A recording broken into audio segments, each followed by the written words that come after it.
Dear Patriots, before the news starts, please subscribe to our patriotic channel by clicking the subscribe button. Give us a thumbs up to this video. Don't forget to leave your opinion below in the comments section.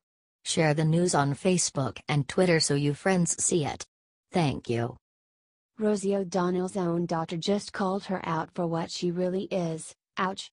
Liberal television personality Rosie O'Donnell never seems to stop hurling insults at Donald Trump. She started long before Trump became, and she ramped it up significantly since Trump began his successful run for the presidency.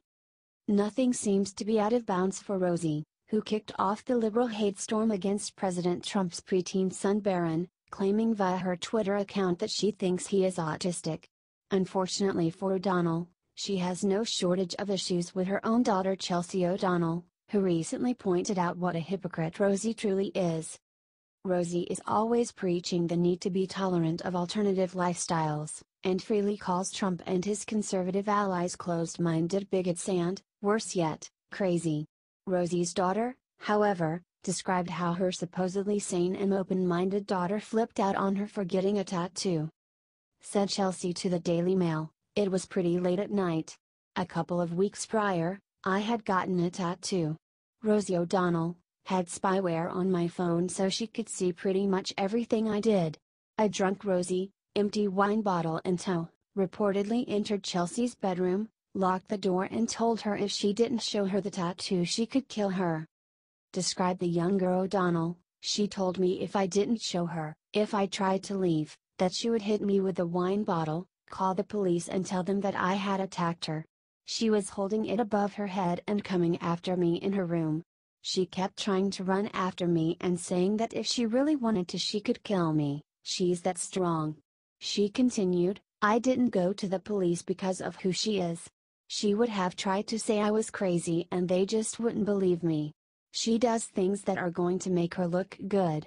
She lied about kicking me out by saying that I'm missing and making everyone all worried. Do you think Rosie is seriously disturbed?"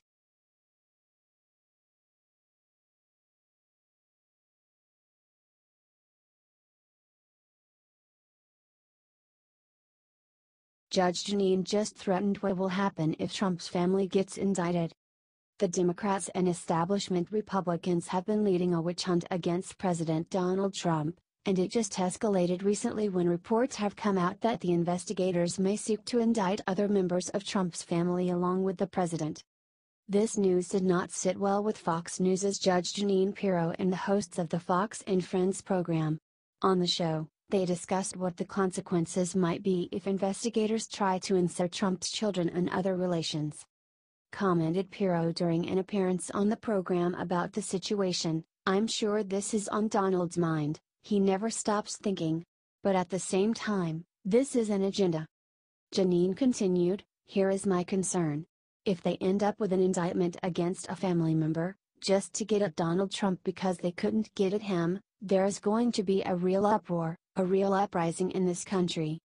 Judge Jeanine concluded her prediction by relating to her own experience, explaining, "I was a prosecutor for 32 years, you can indict a ham sandwich. The only person in that grand jury is the district attorney who is interacting all of those grand jurors on what the law is, and the body language is clear. Do you think she's correct?"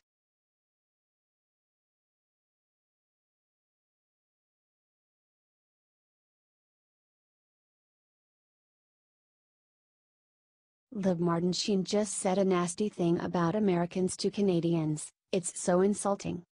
It is awful how liberal Hollywood celebrities are willing to throw their own country and its citizens under the bus at a moment's notice if it means they can take a pot shot at conservatives."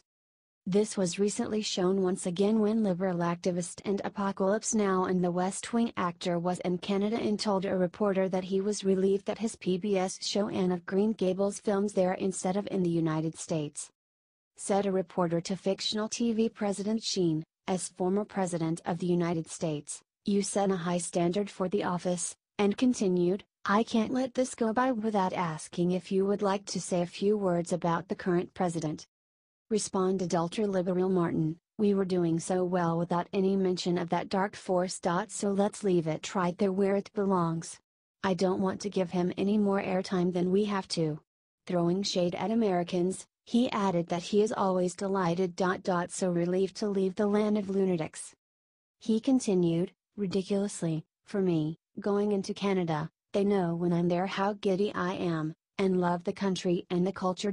Canada is still now very much like the culture I grew up with in Dayton, Ohio in the 50s. Why do liberals hate America so much?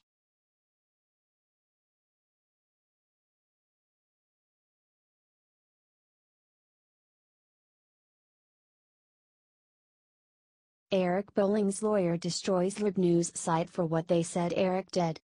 The liberal media is never happy when conservatives call them out on being wrong, like how CNN reporter got dressed down during the White House press briefing by Trump advisor Stephen Miller for his deeply misleading comments. Instead of admitting guilt and trying to improve themselves, liberal reporters have been lashing out and attempting to smear their conservative counterparts. This happened recently, not long after the White House press briefing, when the Huffington Post ran an expose about Fox News host Eric Bolling making indecent gestures to female co-workers.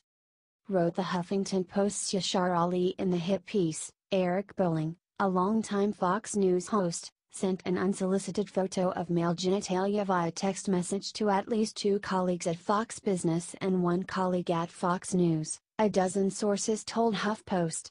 Recipients of the photo confirmed its contents to HuffPost, which is not revealing their identities. Ali continued, the women, who were Bolling's current and former Fox colleagues, concluded the message was from him because they recognized his number from previous work-related and informal interactions. The messages were sent several years ago, on separate occasions. Thankfully, Eric's attorney Michael Bowe shot down these allegations, telling Breitbart News the story is based on anonymous sources and not true. No such unsolicited communications occurred.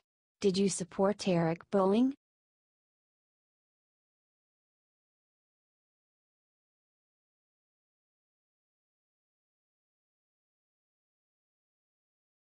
Protestant Al Gore says he might become a Catholic for a ridiculous reason. Former presidential candidate Al Gore failed to win the election in 2000, so he suddenly got behind the trendy issue of global warming, and it led him back into the spotlight.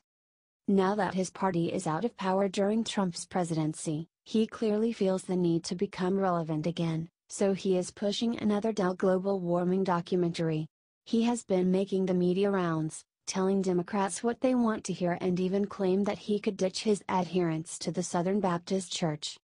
Said Gore during a CNN town hall to liberal Catholic Father John S. Roush, I'm a Protestant, but I'll tell you, because of Pope Francis, I really could become a Catholic.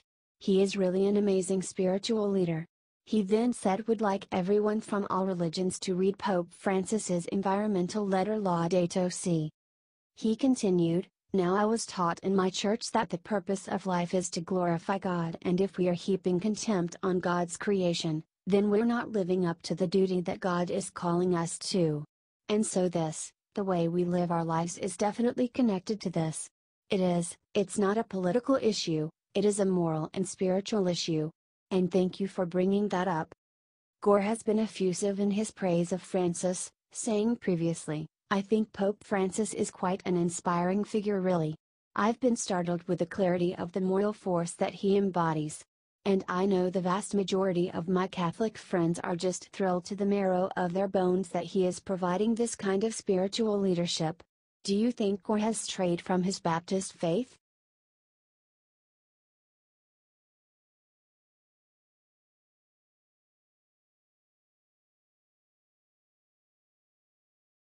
Lena Dunham attacks American Airlines for being transphobic, but then they hit her right back.